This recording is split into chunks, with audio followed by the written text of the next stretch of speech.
LinkedIn tells me that you are on sabbatical right now. So I feel doubly honored that you've made time for this. You've talked about the early years of ClientEarth, and it strikes me that your transition from law school in New York, working on Wall Street in the early days, to founding ClientEarth nearly 18 years ago, it strikes me as an atypical path. And I wondered if there was a pivotal moment that inspired you, actually, as you put it in your book, to use the power of law for the planet. If there was one thing, or was it a gradual realization? No, it was pretty early on. Actually, I had thought that I might become a scientist because I've always been in like most kids are in love with the natural world if they have any connection with it, right? It's a natural thing. And I fell deeply in love with the natural world, and I never stopped being in love with the natural world. So after university and during university, I was wondering, how do I take care of it?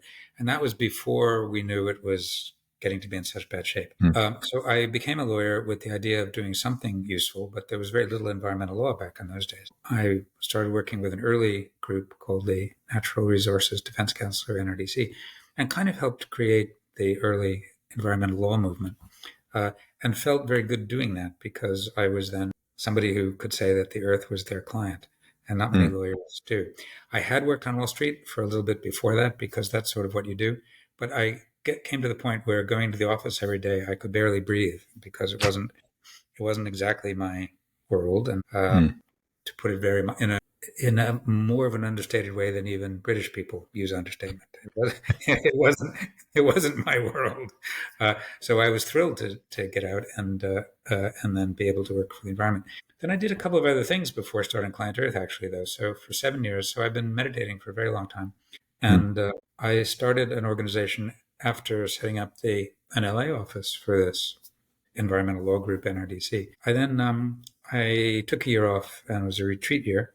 And then when I came back, the Dalai Lama and my other spiritual teachers had asked me to set up something to help social activists and environmentalists learn how to meditate so they wouldn't burn out. So I actually did that for 7 years, and that was really interesting. And then a group of neuroscientists who wanted to work with hallucinogens and psychedelics came to me and said, "Well, you seem to be a lawyer who can do anything. Could you make it legal for us to work with these things?" So I did that for 7 years, and that was part of the foundation of what's now a very rich.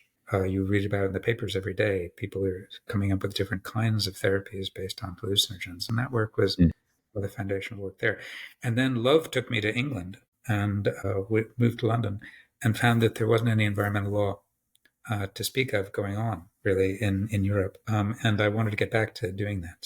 So that was the foundation of ClientEarth, was coming into this new culture for me, reasonably new culture for me. And with this idea of maybe law for the environment would make sense in the UK and Europe. And it took off so quickly that it then became global, and now there are offices around the world. So these 300 people aren't all in Europe now. They're to bring this power of the law, as you mentioned, to the environmental movement, because the idea really was the activists' work is very important, indigenous people's work very important, communications work very important. But when that's all put together with law as well, then all of the ideas that you're working for are ones that can be turned into rules, and then rules that you can enforce. So you can get people who don't want to behave, which honestly it's a lot of fun. Yeah. You're clearly a prolific writer, a deep thinker, and there's a line from your new book, Nature My Teacher, so out next month, that made me wonder how you navigate the intersections of the different worlds that you inhabit. And it is the opening line to an essay called "Some People." It's about halfway through, and the first line made me chuckle. You wrote, "I love all living things, though there are some people I just can't like." Now, I absolutely can concur. And it also strikes me as the Philistine layperson that I am, that one of the things that Buddhism addresses is this absurd and very human longing for resolution, for permanence, in a universe that is in constant motion. And yet it also strikes me, as someone who knows very little about law, that law is all about resolution and permanence. I learned this afternoon that the word law comes from the Old Norse word lag, which means something laid down or fixed. So I guess my rambling half-baked question is around how you navigate that balance between sort of compassionate contemplation and action. I see law as a set of rules that are evolving.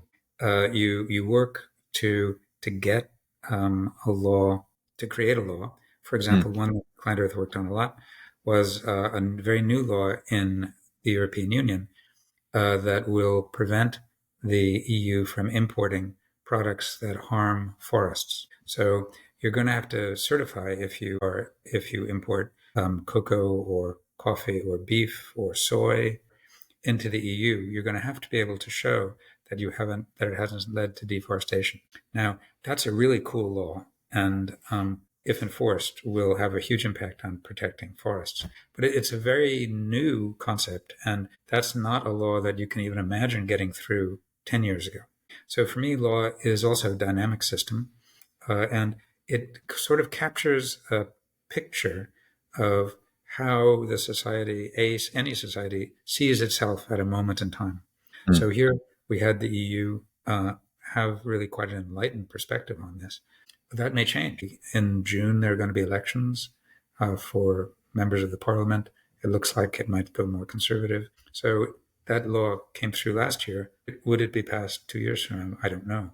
But it's a picture of a moment in which the EU had a very enlightened view of these things. And that makes it semi-permanent, so it will continue evolving and hopefully get better rather than worse, although that can also happen. So law I see as an evolving thing. It's clear and definite at any moment. So you can say, you're breaking this rule. Donald Trump is a fraud, because that is quite clear at that time, but that can evolve. So, and then how do I deal with contemplative? The world is in danger, certainly. My book is a lot about that. I'm very, very honest about my own anxiety about that. When I was CEO of this global organization, I actually didn't feel like I could talk easily about my personal anxiety because I had to keep the ship moving, but now that I'm not the CEO, but the fancy title is founder and president, which sort of means I can play a lot more. And I thought I can be personal now, and I can talk about the anxiety that underlays and motivates the work, but also that you have to keep dealing with. So if you really focus on climate and the loss of nature, it takes you very quickly to a place of anxiety. And there are now all kinds of very good studies showing that people around the world, particularly young people all over the world, are really experiencing anxiety about the future, and it's based on what we're doing to the climate and what we're doing to nature. And one of the things I say in the book is, a lot of anxiety is irrational. Lots of anxiety is irrational. Climate anxiety is rational. It's entirely rational. Yeah. It's a rational response to a real thing. So how do you deal with it? The way I deal with it, for me, the meditation practice gives you a safe space. So you can actually calm down, and the mind stops worrying around, and calms. And then you can study how you feel, and you can be with how you're feeling. And by being with it, that transforms it, so that it's not something you're afraid of anymore, but you recognize that anxiety almost as a friend, but as a companion, which you can learn from and work with, and that gives you energy. So then you use that energy to try and do something good. And for me, the anxiety is much alleviated by doing anything positive, by trying to do something positive and seeing positive results. It doesn't end it, as the book discusses, but it allows you to deal with it, and and allows you to have a very positive take on life rather than negative. I'm a very optimistic person, and even after everything I know about climate and nature loss, because there are things we can do, and I feel like I'm doing some of them and working together with others who, not just me, but many, many others who then can do a great deal more. One of the things that struck me about the book is your honesty in talking about the toll this work has taken on you personally, emotionally, physically, psychologically. You write with extraordinary honesty about the anxiety, sleepless nights. I love you talk more than once about the donkey. The donkey being overwhelmed and triggered and needing pasture. I love that expression. And I guess beyond, you talked about the importance of meditation and the value that's given you.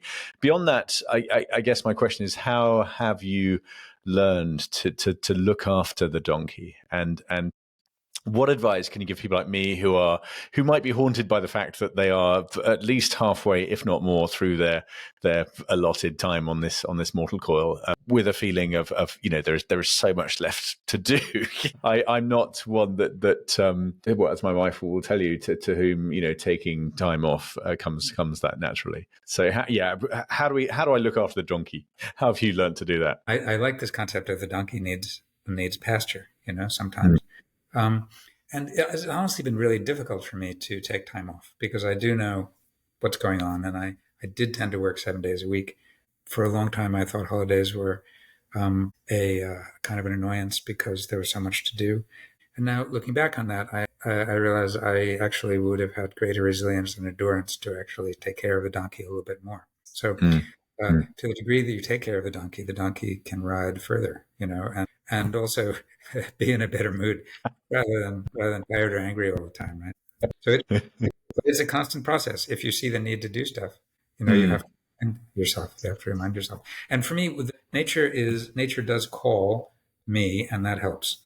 As other things might call to other people, nature really calls to me, and I feel very good when I'm in any natural setting. In London, we have a park that we can walk in, and that doesn't, it's by the Lee River and the Lee Valley and in East London, and it's live enough and lively enough so that I get that. And I write something about that in the book, actually. Or wilderness, it doesn't actually, wilderness is unbelievable, but it doesn't always have to be wilderness. It's that connection with nature, and that does draw me out. And then, that it's now well understood by neuroscientists that when you're in connection with nature, it actually helps you stop.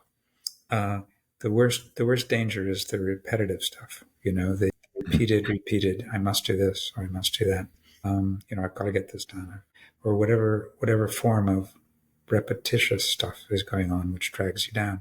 And the connection with nature tends to break that quite naturally. And it does. I experience that. And it's because nature is unpredictable. The shapes of trees aren't like we draw them.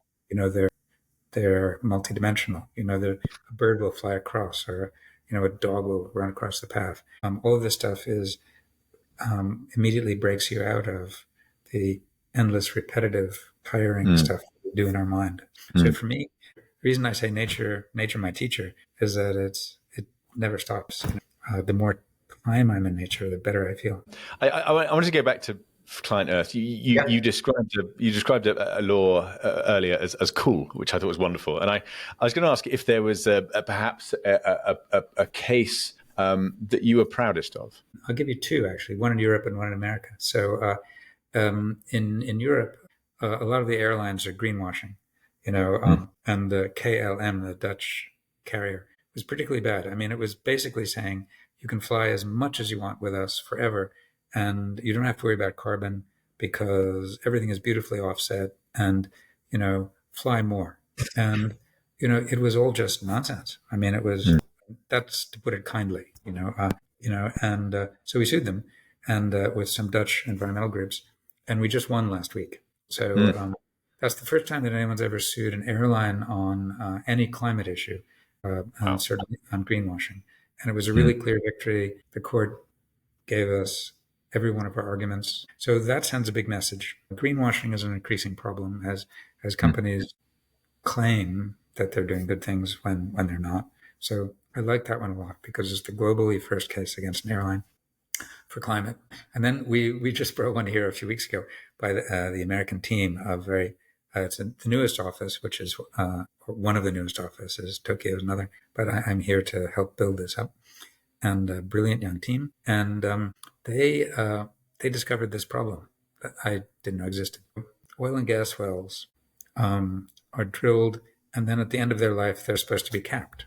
And that ends the leakage of methane. The Turns out there are more than 2 million of them that aren't kept in the United States.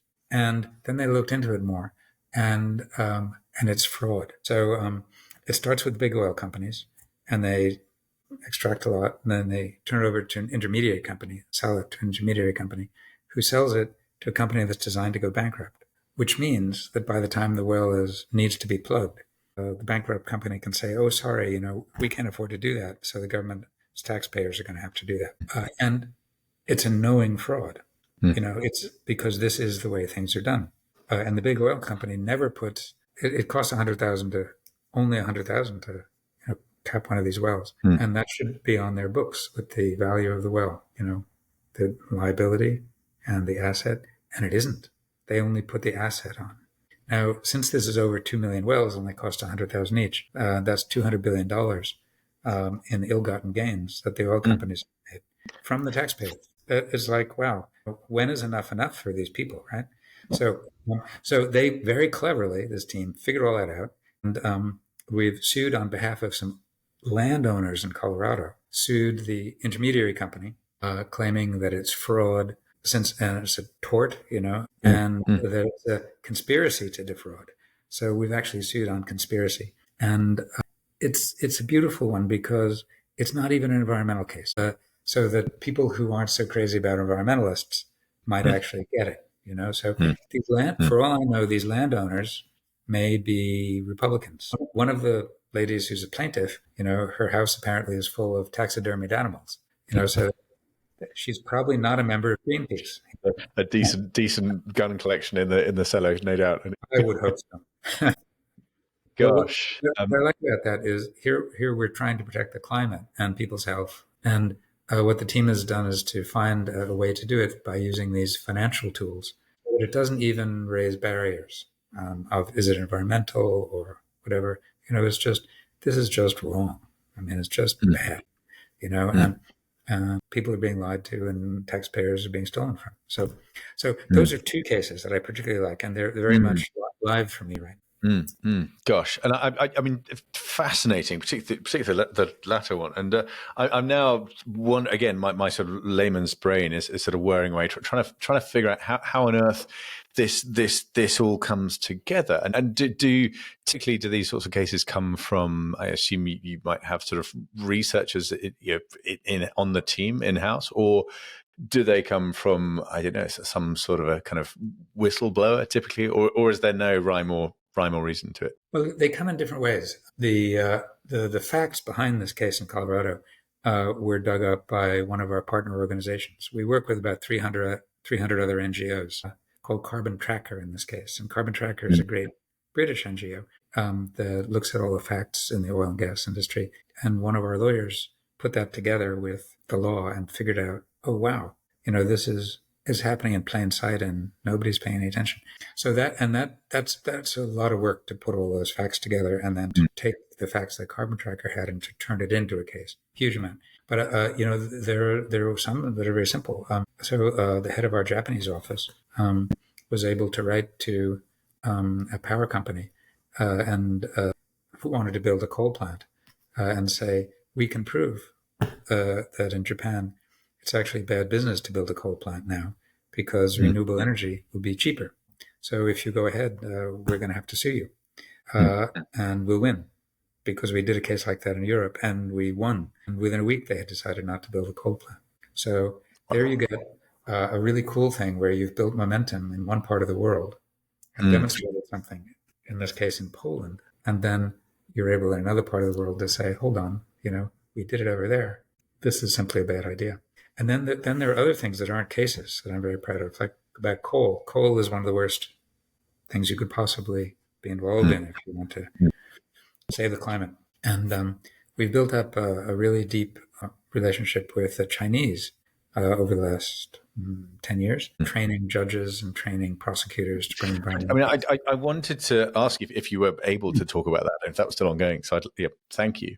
Oh, sure. No, let's surprise people then, because this it's really not known in the West. And, it's to me, it's unfortunate that on both sides, you have now propaganda and quite a lot of propaganda and hostility, which makes it much harder to have any reasonable relationship.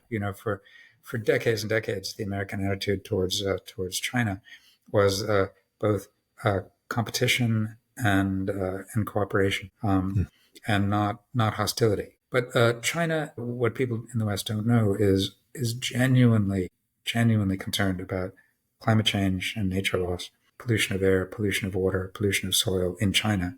And they're very, very eager to clean it up, and they're working very hard to clean it up. So I got invited by the Supreme Court of China to come to Beijing and help them write a law to allow citizen groups to sue polluters in China, including polluting companies owned by the government. So quite a remarkable change. And I helped them write that law, and that led to them asking ClientEarth to help train the judges in China to decide environmental cases, because they made, and nowhere else in the world, they wanted to move on the environment fast. So they made 3,000 environment court judges. There are no environment court judges in Britain. There are, I think, a couple in Sweden, but nowhere else in Europe, and a couple in Australia, maybe a couple in India, but almost nowhere in the world, none in America. So 3,000 judges who were just there to do environmental cases. And then the prosecutors came to us and said, could you train us to bring environmental cases so that we can change everything really fast? So we brought in, experts from all over the world to train the prosecutors and the judges. And now, this is like 5 years ago, the prosecutors have initiated over 400,000 cases. Imagine that. I mean, here you have a country which was very polluted, in which there were laws, but nobody was enforcing them. And then suddenly, after 5 years of effort, 400,000 cases. I mean, it's a massive, rapid change. Really, really, really impressive, what they're doing. And they really get it, that they have a long-term view, and they talk about wanting to have healthy Chinese people there in 2,000 years. And you think, wow, that's the way we should be thinking in London and Washington. Yeah, I've not heard that in recent sort of political campaigning rhetoric here in the UK. Rishi Sunak frequently talks about the 2,000 years. No, of course we don't. It's not typical in the West, but shouldn't we be thinking that way? Cool thing about the environment in this regard is that the environment in this world where there's a lot of confrontation between the West and China, the environment is a sweet spot. How do you think we got to this? People suing governments on things that are critical issues. I think it's actually quite simple. It's all about power. So that even when there's a good law, and governments pass good laws that are well intentioned on air pollution or climate, whatever it may be, then what happens?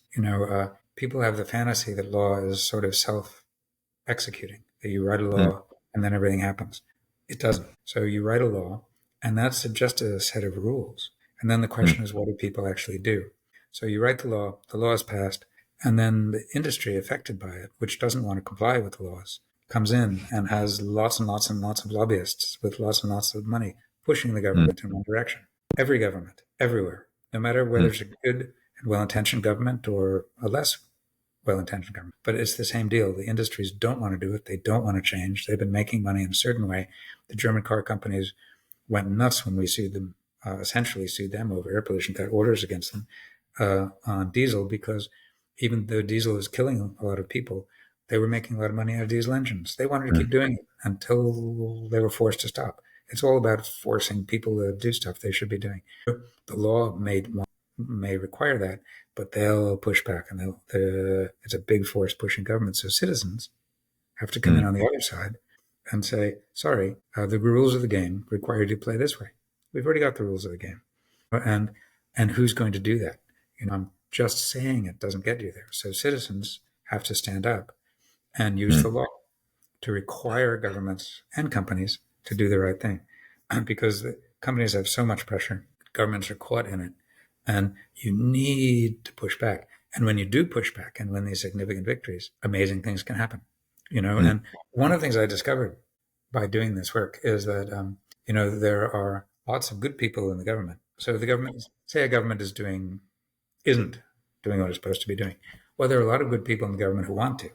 So if you sue, and you've got a good lawsuit, you're actually empowering the good people in the government who want to do the right thing. Because then they can go to the whoever else it is, like the elected people, and say, well, hey, you may not want to do this. And trouble is, we have to now. We've been sued. So the pressure that citizens can use by using the law levels the playing field with the very, very powerful industrial interests. With your crystal ball, are there any emerging legal or environmental issues, or both, that you think will become the next sort of significant battlefield for you guys? About 7 or 8 years ago, we looked around and we said, if all the environmental laws in the world were enforced, would that take care of the environment enough? And the answer was no, because they don't give you enough coverage. We don't have the system of rules in place. So we said, well, what else can we do? And we said, well, it's really all about where the money goes. Securities law, banking law, insurance law, pensions law, all of these areas of law that have to do with the movement of money. We said, okay, let's be experts in that.